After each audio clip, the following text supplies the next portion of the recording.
आज एक सवाल बताने वाले हैं। ये लघुत्तरीय सवाल के लिए बहुत ही इम्पोर्टेंट है। हर साल ये सवाल डालता है एग्ज़ाम में, है ना। 2 नंबर में 2 नंबर का सवाल रहता है। ये सवाल है अभाज्य गुणनखंडन या अभाज्य गुणनखंडन लिखेगा या फिर लिख सकता है अंक गणित के मूलभूत प्रमेय के प्रयोग से मौसो और लौसो ज्ञात करें, है ना। चाहे तो अभाज्य गुणनखंडन लिख सकता है या फिर लिख सकता है अंक गणित के मूलभूत प्रमेय के प्रयोग से मौसो और लौसो ज्ञात करें, है ना। सवाल इस तरह का 2 अंक का भी रहेगा, 3 अंक का भी रह सकता है। तो हम क्या करते हैं कि पहले 3 अंक वाला हल कर देते हैं। 2 अंक वाला तो बिल्कुल फिर आसान हो जाएगा। सबसे पहले क्या करना है, इसको अभाज्य गुणनखंड करना है ना। अभाज्य गुणनखंडन करना है किसका, पहले ले लीजिए आप 108 का, ठीक है। 108 का अभाज्य गुणनखंडन कर देते हैं। तो 2 से कितना आ जाएगा 5, ये आ जाएगा 4, फिर 2 से आ जाएगा कितना 2 दूना 4, यहाँ पर जाएगा 7 14, तो 2 7 14, 3 से हो जाएगा कितना 3 9 27 और 3 से हो जाएगा फिर 3, ठीक है। अब निकालते हैं किसका 240 का। 240 का अभाज्य गुणनखंडन कर लेते हैं। तो 2 से कितना आ जाएगा 12 0, फिर 2 से आ जाएगा 60, फिर 2 से आ जाएगा 30, फिर 2 से आ जाएगा 15 और फिर 3 से आ जाएगा 5, ठीक है। फिर अगला है 504।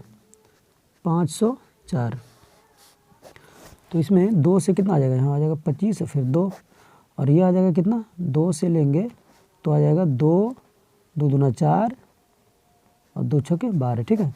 2 से 6 और 3, फिर 3 से लगाएंगे तो 3 दूना 6, 3 एकम 3 और फिर 3 से लगाएंगे तो 3 7 21। इस तरह से हो गया है। पहले सबका अभाज्य गुणनखंड निकाल दिए, ठीक। अब यहाँ देखिए क्या करना है, आप यहाँ एकदम लाइन से लिख दीजिए। कितना कितना लिखना है आपको, आप लिखिए सबसे पहले 108 बराबर, ठीक, और लिखिए 240 बराबर, और फिर लिखिए 504 बराबर। इस तरह से आप लिख दिए। अब देखिए इसमें क्या है, ध्यान देखिए, यहीं से थोड़ा सा ध्यान दीजिएगा, ठीक। यहीं थोड़ा समझना है। 2 के पावर कितना हो जाएगा, जितना रहेगा उतना पावर, ठीक है। अब इसमें 2 कितना है 1 2 3 4, तो यहाँ दे दीजिए 2 के पावर 4, ठीक है।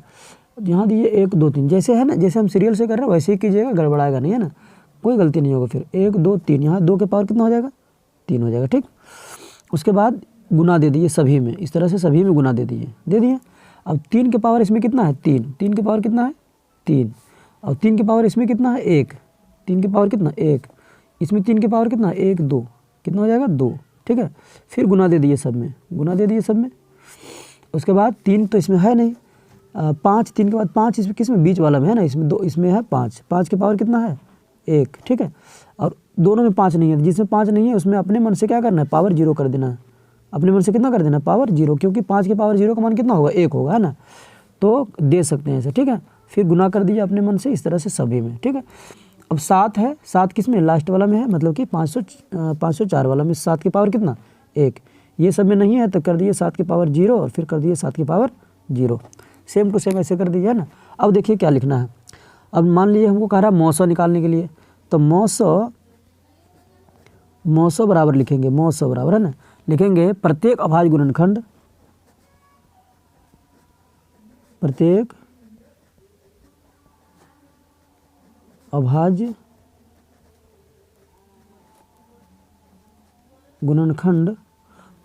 गुणनखंड के छोटे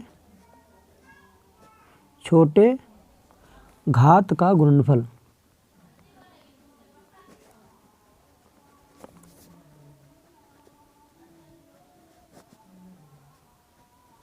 प्रत्येक अभाज्य गुणनखंड के छोटे घात का गुणनफल, है ना।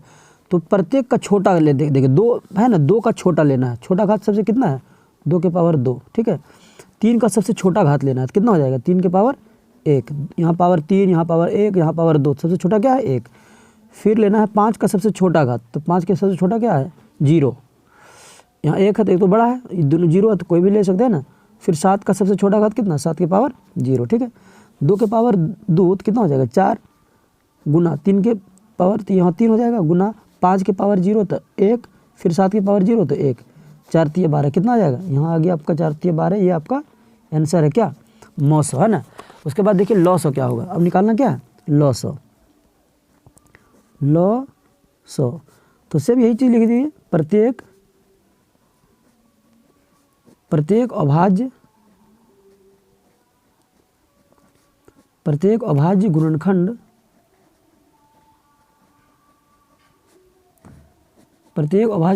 के छोटे घात, सॉरी यहाँ बड़े घात है ना, लॉसन निकाल रहे हैं ना, तो क्या होगा यहाँ बड़े घात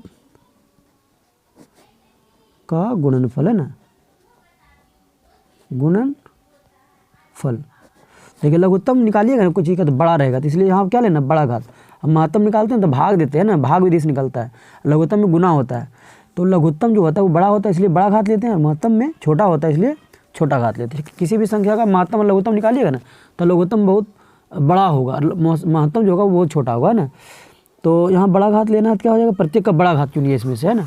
देखिए 2 का बड़ा घात कितना है, 2 का बड़ा घात है 2 के पावर 4, सबसे बड़ा ही ना। देखिए तो यहाँ 2, यहाँ 4, यहाँ 3, तो घात 4 ले लीजिए बड़ा वाला। 3 के घात कितना, 3 के घात 2, 1, 3, तो हो जाएगा गुना 3 के घात 3, ठीक है। और 5 के घात सबसे बड़ा कितना है, 0, 1, 0, तो 5 के घात 1 गुना 7 के घात बड़ा कितना है, 0, 0, 1, तो सबसे बड़ा कितना हो जाएगा 1, है ना। अब इसको गुना कर दिए आंसर आ जाएगा आपका। देखिए 2 के पावर 4 कितना, 2 के पावर 4 का मतलब हो जाएगा 2 गुना 2 गुना 2 गुना 2, 2 दूना 4, 4 दूना 8, 8 दूना 16, ठीक है। गुना 3 के घात कीजिए 3 बार, 3 3 9 3 27, और फिर गुना 5 और फिर गुना 7। इसको गुना कीजिएगा तो गुना करने के बाद आ जाएगा 15, 12, 0, ये आपका आंसर हो गया। तो ये 900 निकल गया है इतना, और 900 निकल गया आपका 12, ये हो गया आपका 900 और ये हो गया आपका 900, है ना। तो इस तरह से हम हल कर दिए हैं। आप जो है सो इस तरह के 2 इसको हल करके आप दिखाइए, है ना। इसमें से क्या करना है, 2 ही को गुणनफल करना है, 2 ही को अभाज्य गुणनखंड करना है, और 2 ही को इस तरह से लिखना है। 3 को हम लिखे, 3 को था तो 3 को लिखे। आपका काम है ये बना के इसको बनाइए, है ना इसका, और बना के इसका आंसर जो है वो कमेंट कीजिए आप, ठीक है।